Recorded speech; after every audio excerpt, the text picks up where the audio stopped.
चलिए आज second world war के बारे में जानते हैं। दुनिया भर में ऐसी कई घटनाएं हुई जिसके कारण सेकेंड वर्ल्ड वॉर की शुरुआत हुई।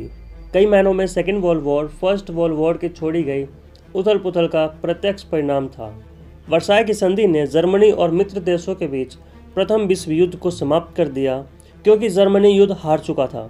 जर्मनी के खिलाफ संधि बहुत कठोर थी। मित्र राष्ट्रों द्वारा किए गए युद्ध के नुकसान के लिए जर्मनी को जिम्मेदारी स्वीकार करने के लिए मजबूरन होना पड़ा।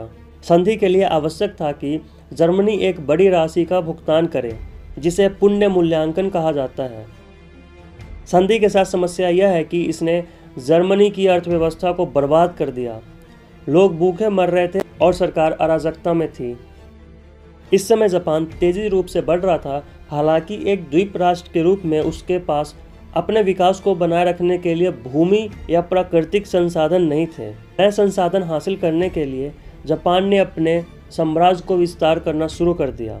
उसने 1931 में मंचूरिया और 1937 में चीन पर आक्रमण किया। अडोल्फ हिटलर और नाजी पार्टी सत्ता में आए। जर्मनी किसी के लिए अपना अर्थव्यवस्था को बदलने और अपने राष्ट्र गौरव को बहाल करने के लिए बेताब था। हिटलर ने आशा की पेशकश की। 1934 में हिटलर को नेता घोषित किया गया और वह जर्मनी का तानाशाह बन गया। हिटलर ने वर्साई की संधि द्वारा जर्मनी पर लगाए कई प्रतिबंधों का विरोध किया। शांति की बात करते हुए हिटलर ने जर्मनी को पीछे करना शुरू कर दिया। उसने जर्मनी को मुसोलिनी और इटली के साथ संबंध किया। हिटलर ने अपने साम्राज्य का विस्तार करके जर्मनी को सत्ता में बहाल करना चाहा। उसने पहली बार 1938 में ऑस्ट्रिया पर अधिकार किया। जब राष्ट्र संघ ने उसे रोकने के लिए कुछ नहीं किया तो हिटलर साहसी हो गया और 1939 में चेकोस्लोवाकिया पर अधिकार कर लिया।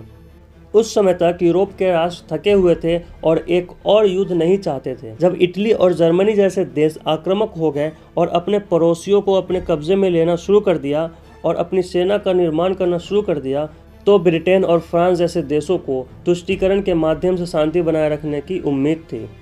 इसका मतलब यह हुआ कि उन्होंने जर्मनी और हिटलर को रोकने की कोशिश करने के बजाय उसे खुश करने की कोशिश की। उन्हें उम्मीद थी कि उनकी मांगों को पूरा करने से वह संतुष्ट होंगे और कोई युद्ध नहीं होगा। दुर्भाग्य से तुष्टीकरण की नीति का उल्टा असर हुआ। इसने केवल हिटलर को साहसी बना दिया। इसने उसे अपनी सेना बनाने का समय दे दिया। द्वितीय विश्व युद्ध धुरी शक्तियों जर्मनी, इटली, जापान और मित्र देशों ब्रिटेन, संयुक्त राष्ट्र अमेरिका, सोवियत संघ और फ्रांस के बीच लड़ा गया था। दुनिया के अधिकांश देश किसी न किसी तरह से इसमें शामिल थे।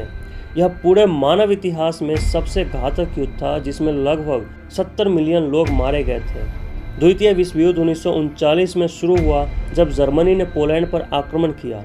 ग्रेट ब्रिटेन और फ्रांस ने जर्मनी पर युद्ध की घोषणा करके जवाब दिया। यूरोप में युद्ध 7 मई 1945 को जर्मनी के आत्मसमर्पण के साथ समाप्त हुआ। प्रशांत क्षेत्र में युद्ध समाप्त हुआ जब जापान ने 2 सितंबर 1945 को आत्मसमर्पण किया। द्वितीय विश्व युद्ध यूरोप में शुरू हुआ लेकिन पूरी दुनिया में फैल गया।